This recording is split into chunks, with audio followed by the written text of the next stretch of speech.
വേണ്ടിയിട്ടാണ് madam public ആയ കാര്യങ്ങൾ പബ്ലിക്കായി പറയുന്നത്. ഇത് പബ്ലിക്കിന്റെ മുന്നിൽ വെച്ച് പബ്ലിസിറ്റിക്ക് വേണ്ടി ഉണ്ടാക്കുന്ന പബ്ലിക് ന്യൂസൻസ് ആണെന്ന് പബ്ലിക്കിന് മൊത്തം അറിയാം. ഏതാ ഈ പബ്ലിക്? ചുമ്മാ ഒരു കാര്യമില്ലാതെ ഒരു ഉടക്ക്. ഒരു കാര്യമില്ലാണ്ട് ഉടക്കാൻ പെങ്ങളെന്താ പ്രതിപക്ഷ നേതാവിന്റെ മോളാണോ? എന്താ പെങ്ങളുടെ പ്രശ്നം? നിങ്ങൾക്ക് ഇതുപോലെ ഓഡിറ്റോറിയത്തിൽ വെച്ച് നടത്തിയാൽ എന്താ? എഴുതി വെച്ചിരിക്കണ കണ്ടില്ലേ, വഴിതടയൽ സമരം ഒന്ന്. വഴിതടയൽ സമരം എങ്ങനെ ഓഡിറ്റോറിയത്തിൽ വെച്ച് നടത്തണത്? എന്റെ കുട്ടികൾക്ക് ഇന്ന് പരീക്ഷയാണ്. എന്നിട്ട് കുട്ടികളെ ബസ്സിൽ. ഓ എന്റെ ഈശ്വര, ഒരു വണ്ടി നിറയെ കുട്ടികളോ? അല്ല അപ്പൊ കുട്ടികളുടെ അച്ഛൻ എന്താ പണി? ഇതൊക്കെ തന്നെയായിരിക്കും. ചുമ്മാരിടാ. നാം ഒന്ന് നമുക്കൊന്നെന്ന് ഗവൺമെന്റ് പരസ്യം ചെയ്യുന്ന ഈ കേരള സംസ്ഥാനത്ത് ഒരു വണ്ടി നിറയെ കുട്ടികളുമായി വന്നിരിക്കുന്ന ഒരമ്മ നമുക്കിത് വാർത്തയാക്കണം.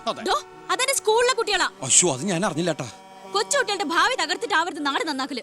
പെങ്ങൾ ഇപ്പൊ പറഞ്ഞത് ന്യായം. ഇന്നത്തെ കുട്ടികളാണ് നാളത്തെ പൗരന്മാർ. അവരാണ് ഇന്ത്യയെ നയിക്കേണ്ടവർ. ആ പൗരന്മാർക്ക് വേണ്ടി ആ വണ്ടി ഒന്നങ്ങോട്ട് കടത്തി വിടറാ. അങ്ങോട്ട് ചെല്ലു. പെങ്ങൾ അങ്ങോട്ട് പൊക്കോളൂ.